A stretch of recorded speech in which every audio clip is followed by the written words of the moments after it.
ఏది tribunal chairman గా so speaker గా. ఇప్పుడు ఈ కేసులు వేసిన వాళ్ళు న్యాయస్థానంలో న్యాయం జరుగుతుందనే వెళ్తారు, కానీ న్యాయం జరగాలంటే ఒక ప్రభుత్వం గడిచిపోయేటువంటి సమయాలే కనిపిస్తున్నాయి.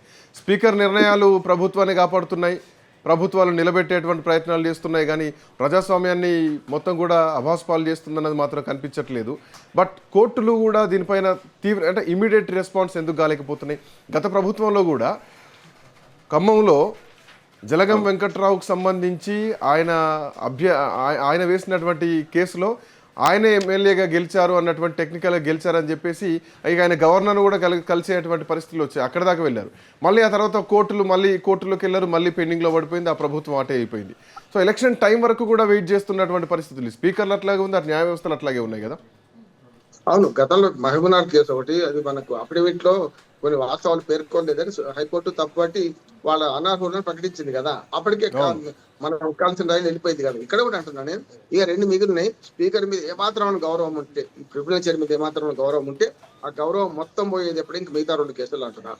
మొదటిది కడియం శ్రీహరి గారి కేసు, అది కూడా ఇట్లాగే చేసింది అనుకోండి, సమస్య లేదు. ఇక అంతకంటే ఇంకొక తప్పుదారి పోయినట్టే లెక్క. ఇంకొకటి ఏమో మనకు దారుణ నాగేందర్, ఈ ఇద్దరు సస్పెండ్ కావాల్సిన, ఈ ఇద్దరిని అనర్హత వేటు వేయాల్సిందే. ఇక మిగతా 7 విషయాల్లో ఒక టెక్నికల్ తప్పు చేసింది ఏంటంటే, బీఆర్ఎస్ పార్టీగా చూస్తే 5,000 రూపాయలు ప్రతి నెల డిడక్ట్ చేసుకున్నారు. అది వాళ్ళ మోసమైంది. టెక్నికల్ గా పెద్దది నా ఉద్దేశం, అడ్వకేట్ చెప్తున్నాను. 5,000 రూపాయలు కట్ కాకుంటే కొంచెం ఇంత కూడా వాళ్ళకు అవకాశం ఎడ్జి ఉండకపోయేది అంటున్నాను. ప్రతి నెల 5,000 రూపాయలు వాళ్ళ జీతం నుంచి పార్టీ పని తీసుకున్నారు. అది జరిగింది. ఇంకోటి ఏంటంటే, ఇక్కడికి వచ్చే వరకు ఏంటంటే, ఈ ఇద్దరి విషయంలో కనుక మరొకసారి పనిచేసింది అనుకోండి, తప్పక కోర్టుకు పోతారు. మిగతా కోర్టు మొట్టకాయ వేస్తుంది. వీళ్ళు పదవి ఇవ్వాలి కాకుండా రేపే పోతే అంటున్నారు. సో ఇప్పుడు కోర్టు ఇప్పుడు ఈ స్పీకర్లు నిర్ణయాలు తీసుకుంటున్నారు, స్పష్టంగా కనిపిస్తోంది. ప్రజా నిర్ణయం వేరు, స్పీకర్ నిర్ణయం వేరు అనేది ఇక్కడ కనిపిస్తోంది. బట్ ఇప్పుడు కోర్టులు స్పీకర్ నిర్ణయాలు రద్దు చేసేటువంటి పరిస్థితులు ఉన్నాయా? గతంలో ఇట్లాంటి సంఘటనలు ఏమైనా జరిగాయా? మొన్న ముకుల్ రాయ్ ఇది కలకత్తాది కూడా మనం చూసుకోవచ్చు. బట్ తర్వాత కూడా హైకోర్టుకి వెళ్తారు కదా, తర్వాత కూడా హయ్యర్ కోర్టుకి వెళ్తారు కదా. సో నెక్స్ట్ బెంచ్కి వెళ్ళిన టైంలో ఈ టైం ఇంకా టైం వేస్ట్ అయిపోతా పాస్ అయిపోతా ఉంటుంది. పుణ్యకాలం కాస్త గడిచిపోయిన సందర్భం గతంలో ఉండే కదా శ్రీకాంత్ గారు, మనం మాట్లాడుకున్నాం. గతంలో ఇదే కేఆర్ సురేష్ రెడ్డి గారు స్పీకర్ గా ఉన్నప్పుడు ఏదో చేసిండు ఆయన. ఇప్పుడేమో పార్లమెంటరీ పార్టీ నాయకుడు బీఆర్ఎస్ నుంచి ఉన్నాడు, ఆయన కాంగ్రెస్ లో స్పీకర్ ఆయన కదా.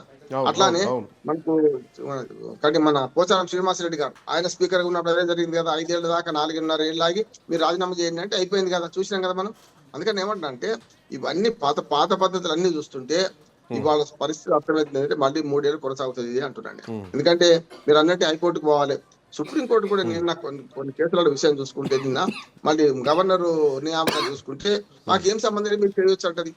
అంటే ఇంత దుర్మార్గంగా ఎందుకు తీర్పులు ఇస్తున్నారు? ఇప్పుడు ఏమంటారంటే, శంకర్లో వస్తే తీర్థం అవుతుంది కరెక్టే, కానీ ఇప్పుడు నిన్నటి గవర్నర్ కోటాలో మీరు నియమించుకోవడానికి మా పాత ఆర్డర్ అడ్డం కాదు అనుకుంటే స్పెసిఫిక్ గా నిర్ణయం ప్రకటించండి, ఆ సంగతి రాయండి అంటే రాసింది కూడా సుప్రీంకోర్టు నిన్న. చూడండి, ఇప్పుడు మనకు అజరుద్దీన్ మన కోదండరాం గారి నియామకం మేము వద్దాంలే కదా అంటున్నారు. అంటే మేము నియమించుకోమన్నట్టే కదా. అంటే సుప్రీంకోర్టు కూడా ఎంపీపీటీ మెయింటైన్ చేయడం ఏమవుతుందంటే, మార్గంగా అడ్వకేట్లను చూసి తీర్పు వస్తుందా అనే పరిస్థితి అనిపిస్తుంది. ఒక్కోసారి సీనియర్ అడ్వకేట్లను చూసి, ఓసారి వీళ్ళకు, ఓసారి వాళ్ళకు, మళ్ళీ పోతారు అప్పీలు పోతారు కదా వీళ్ళు. ఏది అనర్హత మన ఎమ్మెల్సీ నియామకం తప్పు జరిగిందని అంటే, గవర్నర్ కోటాలో గతంలో తమిళసాయి ఏం చేసింది, ఈయనేం చేసిండు చూస్తున్నాం కదా మనం. నా ఉద్దేశం గవర్నర్ నెత్తి మీద పెట్టింది. ఇప్పుడు బాల్ తీసుకుపోయి గవర్నర్ కోర్టులో పడేసిండు, అది వేరే సంగతి అనుకోండి. ఇప్పుడు ఇందులో నేను ఏమంటున్నా అంటే, మీరు కొత్త ఆలోచన చెప్పి అది కరెక్ట్ అంటున్నాను. అంటే ఎలక్షన్ కమిషన్ కు ఇవన్నీ మొదటి నుంచి కోరుతున్నాను. మీరు అన్నట్టు ఎలక్షన్ కమిషన్ కూడా అంటే ప్రత్యేకమైనటువంటి ట్రిబ్యునల్ ఏర్పాటు చేయాల్సినటువంటి అవసరం ఉంది. బట్ ఇక్కడ సార్ పాయింట్ ఏంటంటే, ఫైనల్గా ఏదైనా సుప్రీంకోర్టుకి వెళ్తుంది, ఎందుకంటే రాజ్యాంగ పరిరక్షణ సుప్రీంకోర్టు చేతుల్లోనే ఉంది, పార్లమెంటరీ వ్యవస్థ చేతుల్లోనే ఉంది కాబట్టి. అండ్ ఇక్కడ రాజ్యాంగ సవరణ జరగాల, సుప్రీంకోర్టు దీనిపైన కీలక నిర్ణయాలు, కీలక తీర్పులు కూడా ఇవ్వాల్సినటువంటి అవసరం ఉంది. కానీ ఈ నిర్ణయం తీసుకునేటువంటి మొదటి హక్కు యాజ్ పర్ 10వ షెడ్యూల్ యాంటీ డిఫెక్షన్ లా ప్రకారం స్పీకర్కే మొదటి హక్కు ఉంటుంది. బట్ అదే స్పీకర్ కాలయాపన చేస్తున్నారు, అదే స్పీకర్ కాలక్షేపం చేస్తున్నారు, ప్రభుత్వాలను కాపాడేటువంటి ప్రయత్నం చేస్తున్నారు, ప్రజాస్వామ్యాన్ని అసలు అభాసపాలు చేస్తున్నారు. ఇందాక నేను చెప్పినట్టు ఇక్కడ సుప్రీంకోర్టు ఇన్వాల్వ్మెంట్ అనేది రావాలి. ఇక అసలైనటువంటి సమయం ఆసన్నమైందా? తెలంగాణ నుంచే ఒక సంచలనమైనటువంటి తీర్పు సుప్రీంకోర్టు ఇచ్చే పరిస్థితులు కనిపిస్తున్నాయా? ఎట్లా చూడొచ్చు ఈ విచారణ తర్వాత? ఇక్కడ నా కూటమి మీద నమ్మకం లేదు. వాళ్ళు కూడా చాలా పక్షపాతంగా వ్యవహరిస్తున్నారు. నేను స్పష్టంగా చెప్తున్నా, ఇంత పెద్ద సమస్య ముందు పెట్టుకొని మేము తీర్పులు ఇస్తాను మీరు ఎందుకు ముందు పెట్టుకుంటారు? అంతేందుకు ఇప్పుడు రాహుల్ గాంధీ గారు ఒక చట్టం పట్టుకు తిరుగుతున్నాడు కదా, మేము ఫిరాయింపుల చట్టంలో మార్పులు తీసుకొస్తాం, ఆ ఫిరాయింపులను ప్రోత్సహించము అని అంటున్నాడు కదా. ఆయన రాష్ట్రంలో ఇది జరుగుతున్నది, ఆయనే రాజ్యాంగ పుస్తకం పట్టుకు తిరుగుతున్నాడు. ఆయన సహకరిస్తారు కదా, సహకరించకపోతే అందాం. సుప్రీంకోర్టు ఏమన్నానంటే మీరు ఈ స్పీకర్ అధికారం తీసేసి ఇంకెవరు కట్టబెడతారో కట్టబెట్టండి, కానీ స్పీకర్లు మాత్రం పక్షపాతంగా ఉంటున్నారు తప్ప పార్టీ రహితంగా మాట్లాడతలేరు కనుక మీరు వేరే వ్యవస్థను ఏర్పాటు చేయండి చెప్పాలంటున్నారు. గతంలో సార్ మీరు ఇందాక మీరు కంటిన్యూ చేసే ముందు రాహుల్ గాంధీ విషయంలో ఒక చిన్న సబ్మిషన్. ఇదే రాహుల్ గాంధీ పార్టీ ఫిరాయింపులను ప్రోత్సహించామంటూ హిమాచల్ ప్రదేశ్ లో 6గురినో 7గురినో సస్పెండ్ చేస్తారు, వాళ్ళపైన వేటు వేస్తారు. తెలంగాణ విషయంలో మాత్రం ఏ నిర్ణయం తీసుకోరు. సో అక్కడ రాహుల్ గాంధీ వేరు, ఇక్కడ రాహుల్ గాంధీ వేరు, అక్కడ కాంగ్రెస్ పార్టీ వేరు, ఇక్కడ కాంగ్రెస్ పార్టీ వేరు. శ్రీకాంత్ గారు అదే రాహుల్ గాంధీ ఉదాహరణ చెప్తే ఆ 2 ఏళ్ల కంటే ఎక్కువ శిక్ష పడితే పదవి పోయిందా పోలేదా? తర్వాత ఆయన అప్పీల్ పోతే మళ్ళీ వచ్చింది. లక్షద్వీప్ ఎంపీ ఒకరు, ఈయన ఇద్దరికి పోయింది కదా. నేను ఆ తీర్పు కారణం ఏంటంటే ఆనాడు సుప్రీంకోర్టు చెప్పింది మీరు 2 ఏళ్ల కన్నా శిక్ష పడిపోతుంటే ఏళ్ల తరబడి నడవైంది, Jayalalithaa case, Lalu Prasad case, Yadav case ఉదాహరించుకుంటూ చెప్పింది కూడా. మీరు ఇట్లా చేసుకుంటే ఒకటి ఎట్లా అని చెప్పి దాన్ని సవరణ చేసుకుంటూ చట్టం చేసే అధికారం మాకు మీకే ఉందని. ఇప్పుడు ఇందులో కూడా చట్టం చేసే అధికారం సుప్రీంకోర్టుకు లేదు, పార్లమెంట్కే ఉన్నది, చట్టసభకి ఉన్నది. ఇప్పుడు ఏం చేయాలంటే సుప్రీంకోర్టు సూచన చేయాలి, ఇన్ని కేసులు మా దగ్గరికి వస్తున్నాయి, భారం మాకు అవుతుంది, మీరు దీనిలో మార్పు చేయండి, స్పీకర్ అధికారం ఇచ్చేసి సవరణ చేయండి. గతంలో సవరణ చేసుకున్నాం కదా, 1/3 నుంచి 2/3 చేసుకున్నాం కదా. రాజీవ్ గాంధీ అమాయకంగా పాపం 1/3 అంటే ముగ్గుట్లో ఒకటి పోతే చూద్దామని 100లో 33 మంది పోతారు అనుకున్నాడు, ముగ్గుట్లో ఒకటి ఓడి వేరు. కానీ అదే మళ్ళా తప్పనిసరి మళ్ళీ సవరణ వాజ్పేయి అప్పుడు ఎందుకు చేయాల్సి వచ్చింది? 33 మంది పోలమంటే వెళ్ళిపోతున్నారు, పరాయింపు చట్ట కిందకి వస్తే శంకర్లో కూడా తీర్థం చేస్తున్నారు.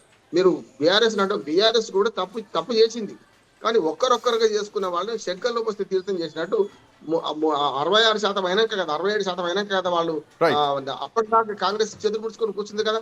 కాంగ్రెస్ ఆనాడు గాలికి వదిలేసి వాళ్ళు పోతే పోయిన మేము ఏం చేస్తామని చేతులు ఎత్తేసింది, 2 చేతులు హాయించాపండి చేతులు ఎత్తేసింది. వీళ్ళు ఎత్తలే కానీ సమస్య ముందరకు వస్తుంది. శ్రీకాంత్ గారు ఏమంటాం, ఆనాడే కాంగ్రెస్ పార్టీ తోటకూర దొంగతనం నాడే వాళ్ళ పార్టీ నుంచి బయటకు పోయినాడే వాళ్ళు కనుక దీని మీద చేస్తే బాగుండేది కదా. అంటే సమస్య లేదు, అంతా దొంగలే, ఈ దొంగల నడమ రాజ్యం నడుస్తున్నది, అంతా ఇప్పక నైతికంగా వాళ్ళ తప్పే, లీగల్ గా చూస్తే వాళ్ళకి కరెక్ట్ అయింది. ఇక్కడ నైతికంగా లీగల్ 2 తప్పు అంటున్నాడు. స్పీకర్ నిర్ణయాన్ని పూర్తిగా ప్రజాస్వామ్యానికి చీకటి వదంటున్నాను, ఇది తప్పు అంటున్నాను. కనీసం ఇంగితంగా ఉండి కనీసం నేను చేసే పని కరెక్టా కాదా అని ఆత్మ పరిశోధన చేసుకుంటే, ఆత్మ పరిశీలన చేసుకుంటే వారికే తెలిసి మిగతా 2 విషయంలో కనుక ఇదే వచ్చింది అనుకోండి, ఏ ప్రజాస్వామ్యం ఎక్స్పెక్ట్ చేయొచ్చు సార్. మిగతా 2 విషయంలో కూడా ఎక్స్పెక్ట్ చేయొచ్చు, ఎందుకంటే ఈ 8 మంది కనిపించినప్పుడు ఆ 2 కనిపిస్తారన్నటువంటి నమ్మకం అయితే నాకు కనిపించట్లేదు ఈ ఎపిసోడ్ చూస్తుంటే. ఈవెన్ బీ ఫామ్ మీద పోటీ చేసిన వ్యక్తిని కూడా రేపు క్లీన్ చిట్ ఇచ్చిన ఆశ్చర్యం లేదు.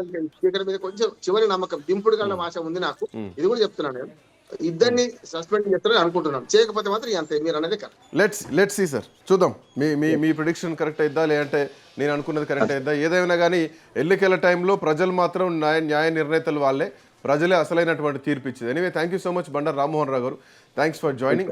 సో ఇది స్పీకర్ల విషయంలో జరుగుతున్నటువంటి దోబుచులాట. ఇక చూద్దాం కడియం శ్రీగారి విషయంలో ఏం మాట్లాడతారు, దానిలో నాగేంద్ర విషయంలో ఏ నిర్ణయం తీసుకుంటారు అనేది మరి కాసేపట్లోనే విచారణ తర్వాత తేలబోతోంది. That's all for now. Next updates continue అయితే కీప్ వాచింగ్ రాజ్ న్యూస్.